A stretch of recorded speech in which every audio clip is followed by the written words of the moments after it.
Have you ever said to yourself or others, I'm just a mom? Have you ever wondered what your purpose is in this world and if you're influencing anyone? Through this series, Fabulous Friday feature, we're here to let you know that you are so much more than just a mom by featuring moms who are just like you and who we think are making a fabulous impact on the world.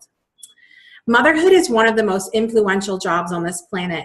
In addition to being moms, the women here we're featuring on this show have tapped into a pure joy within themselves that has enabled them to serve themselves, their families, their communities, and therefore the rest of the world. The women on this show are pebbles that cause a ripple effect of positive change in the world. It is my pleasure to bring you our fabulous Friday feature.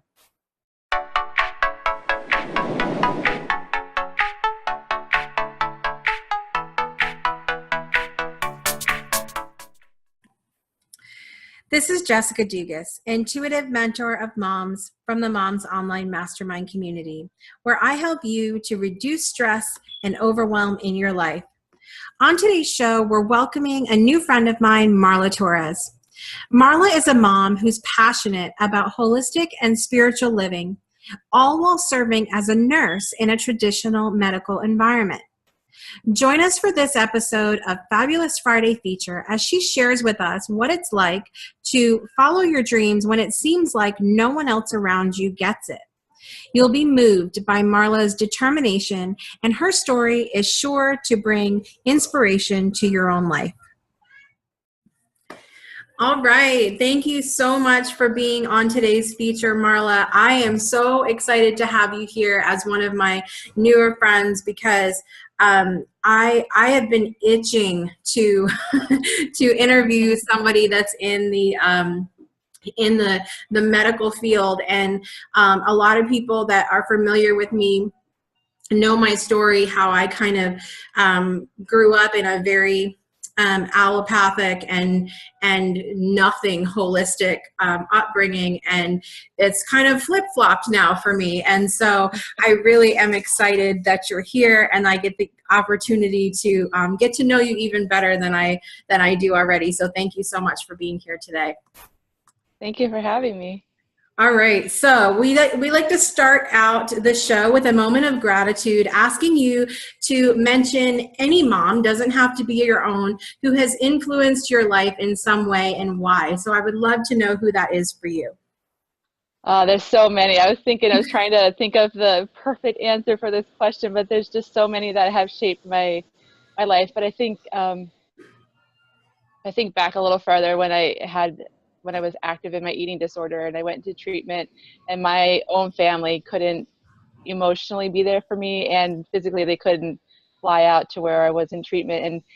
And my roommate's parents, specifically her mom, stepped in and like filled in for my mom. And just like, it still makes me emotional because she didn't know me, Yeah. but she showed true unconditional love. And that's what I want to emulate, even for my daughter and, for other people. So, yeah. I love that. And I can see it's awesome when we have moms come into our lives that don't know us but have that nurturing motherly quality and can change our lives. I believe that we have the ability to choose our family, choose the people that impact us. And so I love that that you bring that up, that could be somebody that that doesn't even really know you, that they can be in that motherly role. So thank you for sharing that. So again, I'm so excited to have you here. So you're currently a nurse, and I would love to know just a little bit like what kind of nurse you are and how you came to be interested in nursing. So I'm currently a critical care nurse. I actually started off in critical care as a brand new nurse in the trauma ICU. So I was there for 8 years, a little over 8 years. And I love the adrenaline and the rush of having those super sick patients and knowing that I knew exactly what to do in an emergency and I could get them better and help get them out the door. But unfortunately, that unit is very toxic Mhm. emotionally. And I feel like it was also contributing to my health issues. So that an opportunity came up, a new program opened up in my hospital, and it's the EICU. So it's telehealth. It's pretty new. It's 2 years new in my hospital, but there's telehealth units, EICUs across the country. It's up and coming, and the new part of healthcare that we're seeing a lot of really good results. And so it's exciting to be on the other side to see, looking at data and trends, and trying to look ahead and be able to see, oh, like this thing is alerting, okay, maybe this patient's starting to get really septic, maybe they're getting sicker, and that we can step in and intervene and help make their outcome a better outcome. So it's exciting. I do love it. And the environment is 100 times better. It's so much more positive, and my stress level went down like at least Mhm. half, if not more, when I changed positions, and that's been awesome. But nursing for me has always been a dream ever since I was a little girl. My aunt, one of my mom's sisters, was a nurse, and she used to tell us stories. And I have a picture of when I was probably about maybe 1.5, 2, and I have her stethoscope around my neck. I have my little ducky sandals on, and they're on the wrong feet, and I'm just sitting there all proud of myself, like this is what I wanted to do. And so that dream was always there.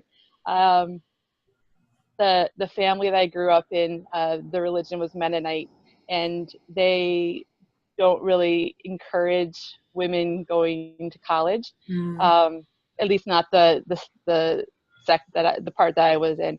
And I was determined, though. I'm like, I want to be a nurse. I want to be a nurse, and I pushed myself. I pushed myself through high school. I didn't want to graduate by myself, so I pushed myself harder, and I graduated early with my cousin. And then I'm like, okay, I'm ready to go to college. And they're like, no, you're 15, you're not going to college. And I was like, but I want to go to college. I'm like, I have these, so that I'm getting letters in the mail from these universities that are here offering scholarships. I'm like, look, I could go, like they're paid. Nope, you're not going. You're not going. Mhm. And finally got my parents convinced to let me do a home study. And it was so completely different from the type of schooling that I had in the Mennonites with the Mhm. Christian day school and all that. It was completely different. And at that time in my life, it just didn't work. Mhm. And so it wasn't until years later when, after I got through my eating disorder and moved to New York as a nanny, and then things just evolved, and I was finally able to go back to school and get my nursing degree. And I was so excited. Like that was the proudest day of my life, I think, just walking down that aisle and getting my diploma and starting. And yeah, it's been so awesome. What I an amazing definitely, story, nursing is my and passion. really it plays into so much of why I wanted to have you on the show, which is just sometimes we want something so bad, and we can go outside of the box of what other people want from us, of what society wants from us, and just that desire and that determination to keep going is so amazing and honorable. I can't begin to. I love you more now, so I'm just saying. Oh. um, so I know that you also have an entrepreneurial spirit. And what do you have going on when you're not wearing your nurse's hat? Because you're kind of like me in that one thing is not enough. So we just we just add like a million things to our plate. So what does life look like for you when you don't have your nurse's hat on?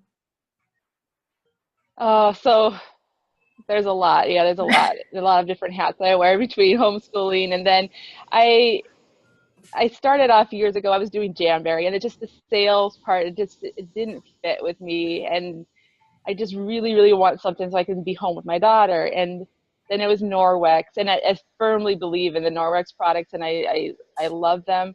But again, it's the sales, and I just don't feel like, I don't want to push people. And um, I wanted to be something that people are like looking for, that they want. And so I'm seeing where it's starting small, but I'm finding my niche with my essential oils. And I know that you have to be careful with how you describe stuff because of the FDA and everything. And I'm not diagnosing or treating or whatever, but the oils have been instrumental in my life. And people close to me have seen that. And so then they'll ask about them and I'm able to share with them, and starting a little bit starting of selling, mixing the blends. People will tell me what's going on, and I'm able to put some stuff together that is helpful. So I would love to get it into like an Etsy field, into an Etsy platform or another platform where I can help, but I don't necessarily want to limit it to oils. I feel like there's more to the healing, and the more natural and holistic I become. Anywhere from adding the crystals into it, like all different. It's still like informative stage, but I try to figure out exactly what I want to offer in addition to the oils, and I would like to do crystals too, but there's more. It's just like right on the tip. I'm not quite like the creative part of it coming to the surface. It's like it's almost there. But it's a work in progress for sure.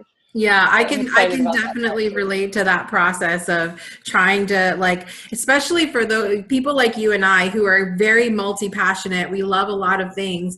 And then it's like, how do we make this, like, it makes sense in my mind, but how exactly do we make this make sense to other people to where they're like, oh, I want that. It can be quite the Exactly. challenge. Exactly. So, Yeah. I'm glad that you brought up the essential oils, because it brings me into my next question. So one of the things that I love about you is that you do look at things from a holistic standpoint.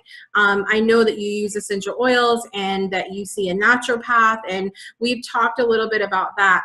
And it's not exactly common, from what I've seen, with people who work in a traditional or allopathic medicine environment. So how did you become interested in a holistic lifestyle? And what is that like for you, working in an allopathic environment, but thinking holistically in your mind?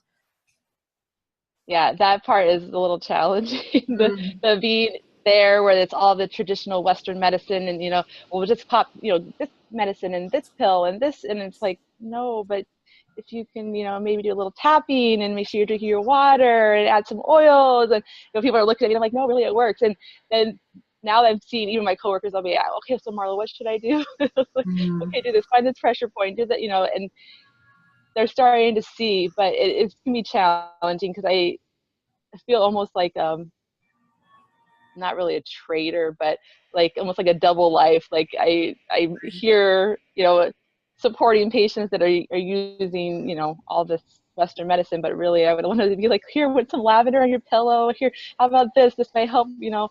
But the cool thing about my hospital, they did some renovations and they have like a visitor family wellness center where they have some natural practitioners that can come in and do Reiki and do stuff like mm, that. So I'm going to be taking Reiki, getting my Reiki class certification this year. So I'm excited about that. And I asked, I said, can I come and can I practice? And, as I'm building my trade.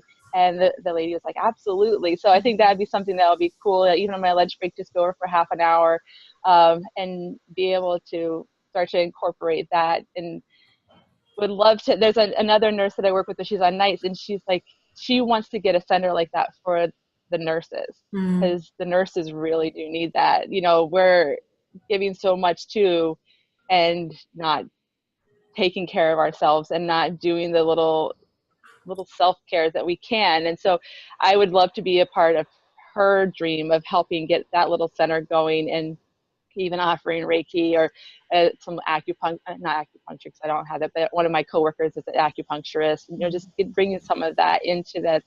So our coworkers can see like how awesome this is too, and how it can help them better help others too. That's Um, a beautiful way so to start with them. Let them experience and see the difference in themselves, and then I feel like they'd be more open to sharing that experience with the patients, and then maybe it'll open some other eyes too. I cannot imagine. I would be going out of my mind to work in that kind of environment, especially with everything that because like I said, I grew up really I was on a lot of medication as a child and growing up. I've had several surgeries, like all of this stuff that that now I'm not against when it's needed, but I feel like so often it's truly not, that there's other things to try before we jump into all of this other stuff. And so I love, like I said, that you're starting to with the nurses themselves, because I think so often, like you and I, Marla and I are in a book club together as part of the Diamond membership, and we're reading Gabby Bernstein's Judgment Detox right now, and it is a kick in the rear end, you guys.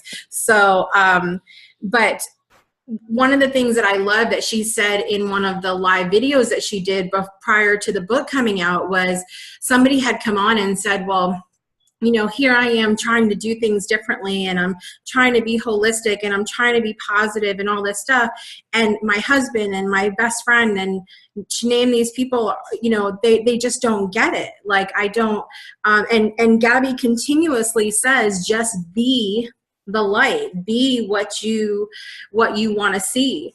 And don't force it on them, but allow them to see you shine and you live what you believe, and then they will naturally be attracted to that when they're ready. So I love that that's how you're living, is you're really just, you know, using these practices in your own life and allowing people to see that shine in you, because that's how they're ultimately going to say, oh, there's something different about Marla. Like, how can I be like that?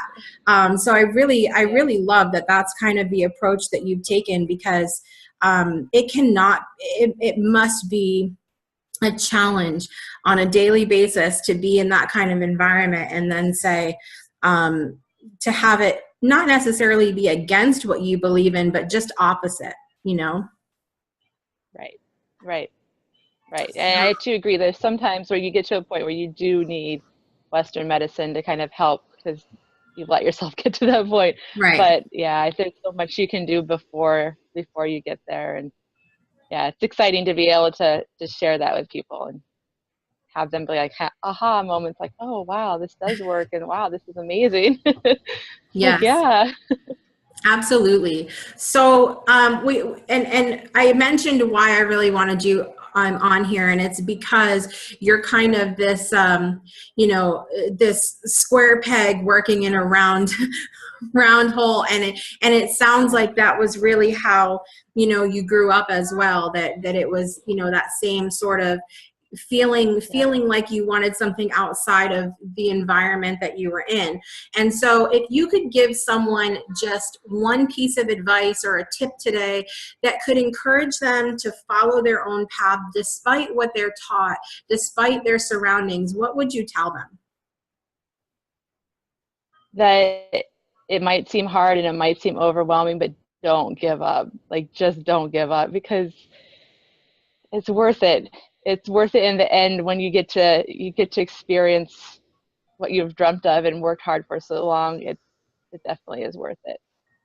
Awesome. So have that determination, moms. You know, when you feel like you want something more than where you're at, and people are telling you that you can't do it, and people are telling you that you shouldn't do it. And a lot of the things I hear, you know, just working with moms, is so many people are quick to say, well, you're a mom now, so just, you know, basically put yourself aside, and that can't be further from what you should do, because really, when we're living our joy, and we're living the kind of lives that light us up, our children are going to benefit from that. Our spouses are going to benefit from that, and then by default, the rest of the world. So I just I love that, and I can see the space that you're in now, even though you and I are both in still this place of shifting and making changes to make things fit ourselves. We both, and you, I see a smile that lights up, like you're starting to really find what fits you, and and I imagine your smile is a lot bigger these days than it used to be. So yeah. So if our viewers want to connect with you, how can they best do that, Marla? Because I know that your story is going to be inspiring to so many moms, And so if they want to reach out to you, what's the best way they can do that? Probably the easiest is just on Facebook, just message me. Because then that way you don't have to be my friend and we can still, connect and touch base. It's all good. Awesome. And we will, I'll make sure that you guys have Marla's link in the description above or below, depending on where you're viewing, and y'all can reach out to Marla if you need some inspiration, because she inspires me every day when she comes on to activities in the moms group, and she's worked an I don't know how many hour shift at the hospital. Like, I'm honored to know you, my friend, and thank you so much for coming on. Thank you. Thank you. I'm honored to be here. Okay.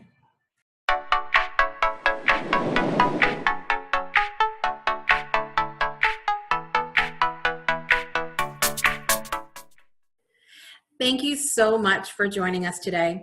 If you're interested in surrounding yourself with fabulous moms just like the one we heard from today, or becoming a featured mom yourself, I encourage you to join us in the Moms Online Mastermind. You can find out more about our community at www.momclub.online. You're a mom that I believe can make a big difference in this world. We'll see you next time.